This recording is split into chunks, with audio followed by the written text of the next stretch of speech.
afternoon, good morning, good evening, everybody. It is Saturday, June 1st, and you know what that means. It is time for the High Risk Wrestling Podcast. I don't have to pass a background check. It's your host, Jeremy Pierce. Welcome one and all. Don't forget to check out the socials. Charismatic Creations on Facebook and YouTube. Charismatic_Creations52 on Instagram. And, of course, the 215 on Twitter. And today's show with the surprise appearance of Jordynne Grace facing Roxanne Perez at NXT Battleground. Today's episode is WWE and the Forbidden Door. We're going to look at the few times that they have let superstars cross over and what needs to happen with this kind of talent exchange between the WWE and TNA. But for now, you know what's next, so just go on and hit my music.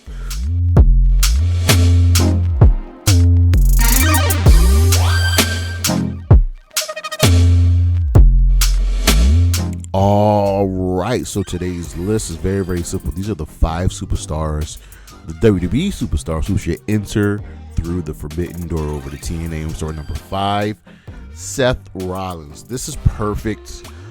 He doesn't really have anything to do right now in the WWE, and he's taking time off. But when he comes back, a talent exchange going over to TNA will be beautiful. Just seeing him versus Nick Nemeth again, but more importantly, I am salivating at a Seth Rollins versus Josh Alexander matchup. It will be so good. Number 4, Roxanne Perez, the former Ring of Honor Women's Champion, wrestled in TNA as Roxy when she was the Ring of Honor Women's Champion, and she lost that championship to Deonna Purrazzo. It would be good to see her kind of get a little extended run, and I'm making the assumption that she's going to defeat Jordynne Grace, so she needs to go over there and suffer her loss herself. Number 3, Chelsea Green. Chelsea was big time in TNA. She had a really good gimmick as the crazy stalker, jilted wife, and it was just really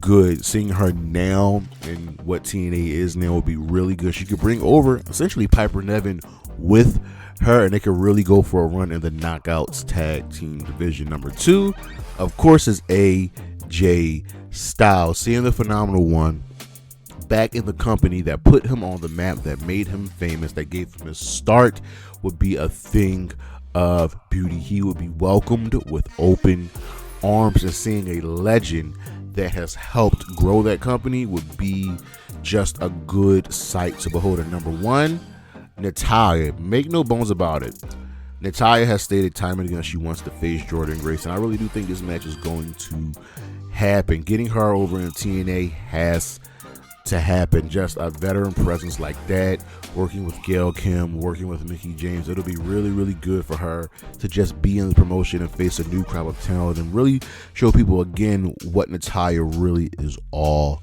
about. We'll be right back.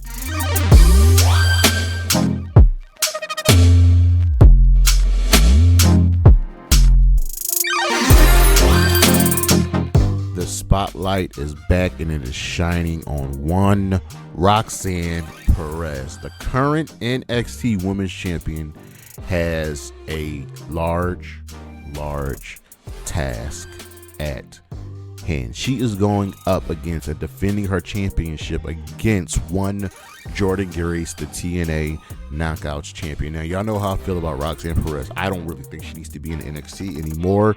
She is called the Prodigy for a reason. She is that damn good at professional wrestling. She is a former Ring of Honor Women's Champion. Now she has a large test in the TNA Knockouts champion. I like the fact that Roxanne said she didn't want to know who her opponent was going to be so she can be genuinely shocked. The girl gets the business, and we already know what she can do in the ring. She's going up against someone that's different from a lot of the women she's faced before. There aren't really any true powerhouses, any horses in the NXT women's division. I mean, yes, you have Lash Legend and Jakara Jackson, but that's really it, and they're kind of the same wrestler. They're kind of in that same mode, but there's no one on the women's roster that is as strong as Jordynne Grace. So it is up to Roxanne to use her skill, use her technical ability, use her savviness to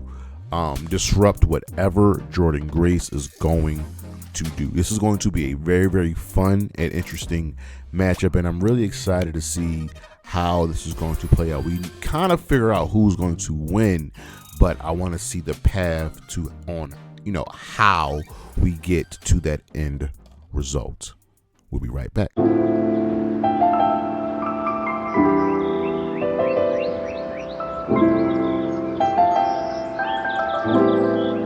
Wow. I didn't think it would happen. Yes, we have seen Jordynne Grace show up in the Royal Rumble for I think the last 2 years now.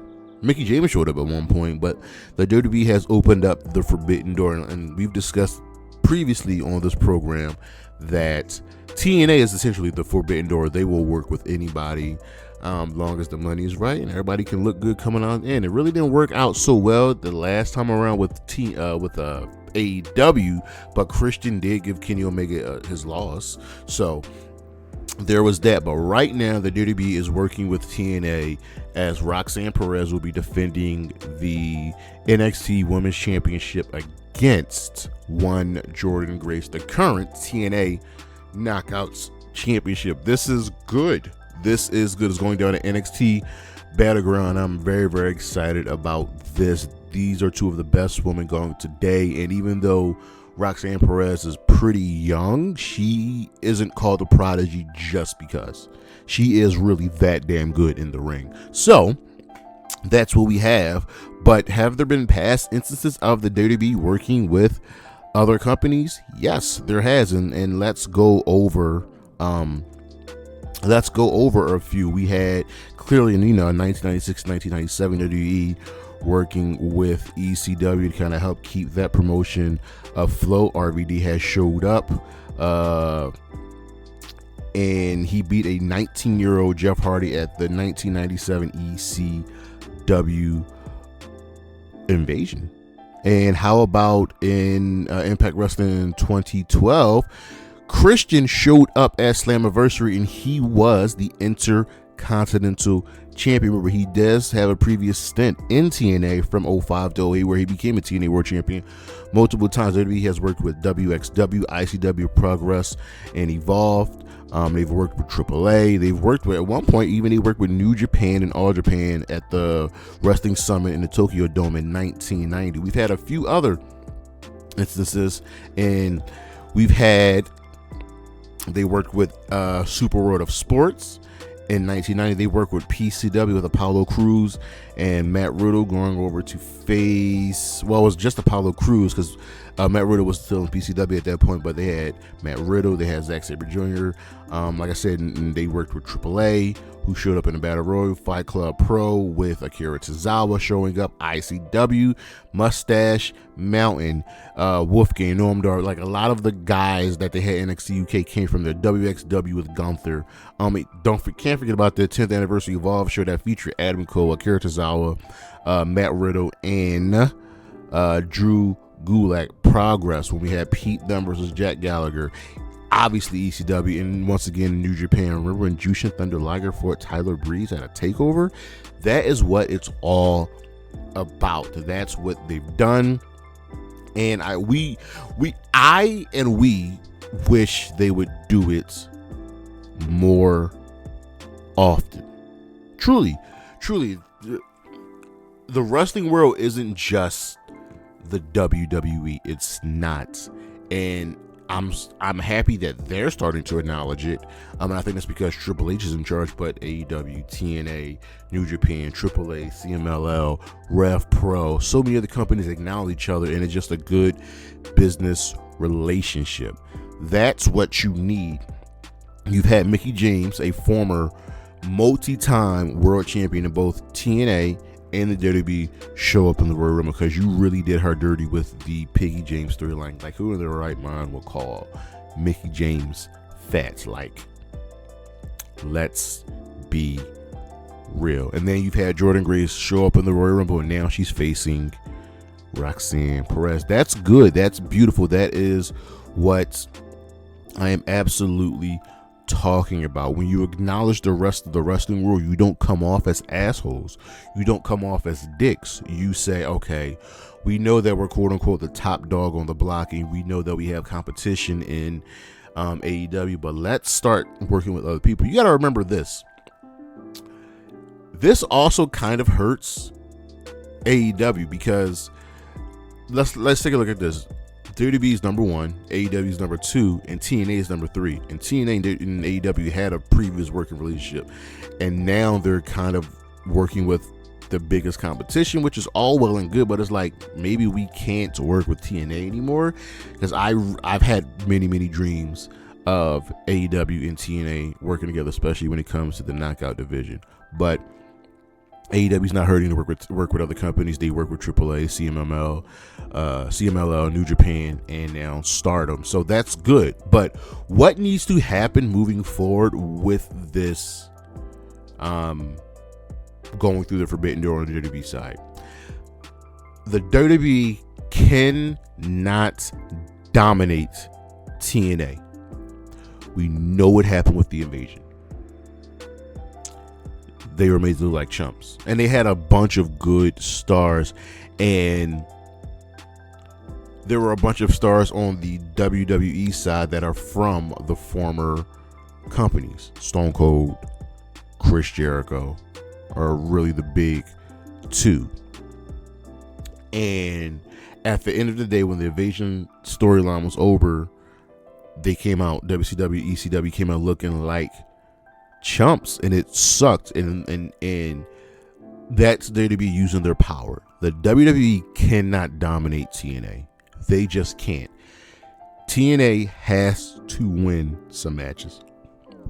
They have to, because I don't think this challenge exchange is over. I don't think it'll end just with Roxanne versus Jordan Grace. There has to be more coming up. TNA, yes, fumbled the bag. Thank you, Dixie Carter, Hulk Hogan, Vince Russo, and Eric Bischoff, because TNA should have been the WWE's number 2 competition. They should have been number 2 promotion. And we're finally in a good spot. Yes, it's like Scott D'Amore got fired, so we'll see what, we've talked about this. We'll see what happens moving forward, but they've got to look good here. It's been acknowledged on TNA. Jordan Grace is facing Roxanne Perez. The WWE has to say, all right, we'll show some TNA footage of a Jordan Grace leading up to the match. Jordan Grace actually has a match on NXT next week. That's very, very good. We need stuff like this. There has to be equal footing for both the men and the women. I think most importantly, number one, is that the women in the WWE, if they keep it strictly to NXT, the NXT woman will benefit the most, because a lot of their roster is green, with the exception of Roxanne, JC, Gigi, and excluding the women that are already on the main roster that are working in NXT right now. Most of the NXT women's division is green, and you will now have an opportunity to work with some very talented women in TNA. Those guys aren't green. Some of them are young, like Zaya Brookside and Danny Luna, but they aren't green. And you have a wonderful wrestling mind in Gail Kim, someone who the WWE had disrespected and treated honestly like crap, and she has become one of the greatest of all time. You need to use that. You need to use what TNA does with their knockouts division and show that, listen, you can do this, you can do that, you can elevate more. And mind you, I really do think that the NXT women's division is really growing and getting better and better, and they're featured a lot on NXT television. But use what TNA's bread and butter has been, which is the knockouts division. And then when it comes to the men, it's very, very simple. Put on great matches, tell great stories.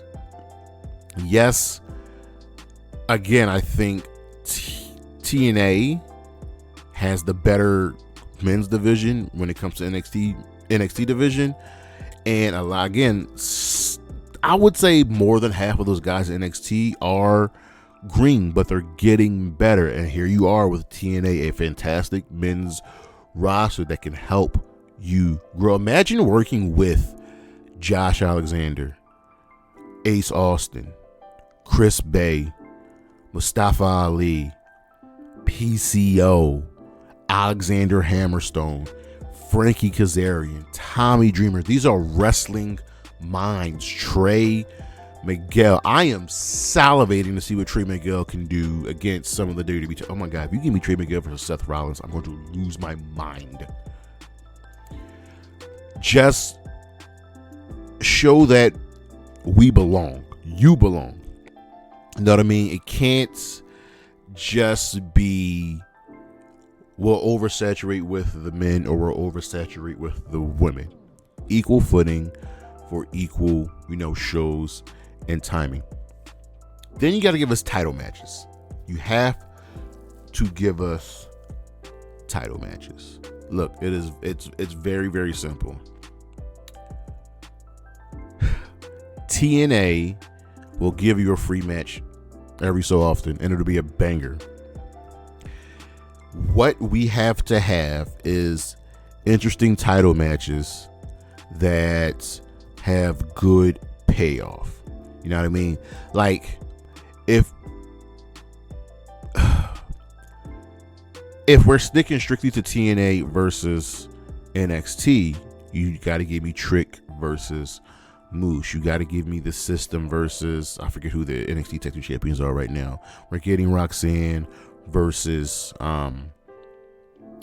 Jordan Grace, the Digital Media Champion. Crazy Steve versus Obi Fem, the North American Champion. Like, give us that. The hardest part would be the Knockouts Tag Team Championships, just because the main roster women hold the current WWE Tag Team Championship.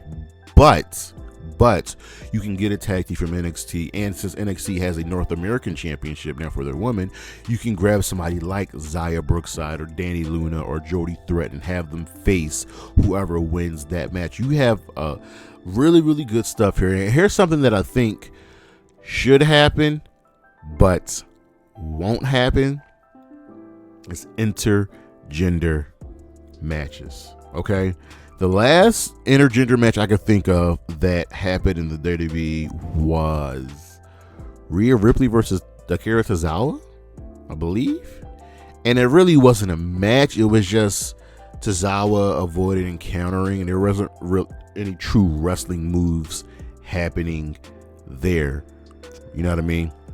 But TNA does not shy away from intergender matches. We've seen Tessa Blanchard recently. We've seen Jordan Grace and Alicia Edwards and so many other women wrestle against them. There are women in currently in WWE who used to be in TNA, like Chelsea Green and Meechin, who have wrestled against the men in TNA.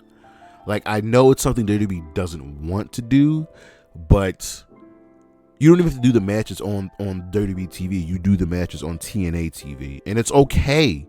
It's okay, but I would love to see, Jordan Grace or Danny Luna or Jody Threat fight one of the men. And it'd be good and interesting because you can make anything in wrestling believable. And lastly, we have to have possibly a premium live event. Yeah, AEW has the Forbidden Door. WWE should have something for NXT. Once a year, NXT versus TNA. And remember what TNA's old slogan was? Cross the line. Call it WWE XTNA Cross the Line. But in a full event with a month of stories with TNA would be beautiful. Would be work of art, honestly. Like, imagine. And here's the thing, you don't even have to do champion versus champion. You can have Moose, Trick, Knockouts Tag, North American, NXT Women's, all face each other. And even and so maybe do a tag team champion versus champion match. But there are enough people on both rosters to fill out a 7-8 match card with maybe 2 matches on the pre-show. Let's just make it happen. Let's just do it. You can have the events at, I don't know, the Performance Center. Hell, even maybe book a smaller arena that seats maybe, 1,500 to 2,000 people, and just throw it on a network, throw it on TNA Plus, and just let it happen. You can't fumble this bag. You just can't. There's so much you can do, and there's so much fun that can be had. Just do it. I'm just hoping that Shawn Michaels and the powers that be don't hold back and don't get cold feet, because you have a prime opportunity here. AEW is going to knock it out of the park once again with Forbidden Door. They just are. TNA pay-per-views are usually very good. AEW pay-per-views are bangers, damn near 9 times out of 10. Run an event, WWE versus TNA. Don't let it be as bad as the Alliance. And here's the thing: you can let a title or two change hands. You can. You can imagine seeing the NXT North American Women's Championship in TNA. Imagine seeing the X Division Championship in NXT on Axiom or Nathan Frazier. Oh my God! Just don't fumble the bag, WWE. And I'm saying WWE because TNA won't fumble the bag. They're smart. They don't get jealous. They're like, let's do what's best for business. It's up to WWE to not let this opportunity fall out of their hands. But that is our show for today. Thank you for listening. Thank you for watching. I greatly appreciate it. We got the schedule coming up. Couple shows. We got the podcast today. We've got 2 lists next week. The WWE matches that have to happen this year. We got a flashback Friday looking at Clash of the Castle 2023, and the next show, the next Irish Wrestling Podcast show, will be the Ballad of Liv Morgan. She has started her revenge tour, so we'll see what's next with her. But that's everything. Check out the socials: Charismatic Creations on Facebook and YouTube, Charismatic_Creations52 on Instagram, and of course the 215 on Twitter. And as always, Bailey, Willow Nightingale, Isla Dawn, Gigi Dola, Anna J, and Chris Statlander. Holla at your boy. Peace.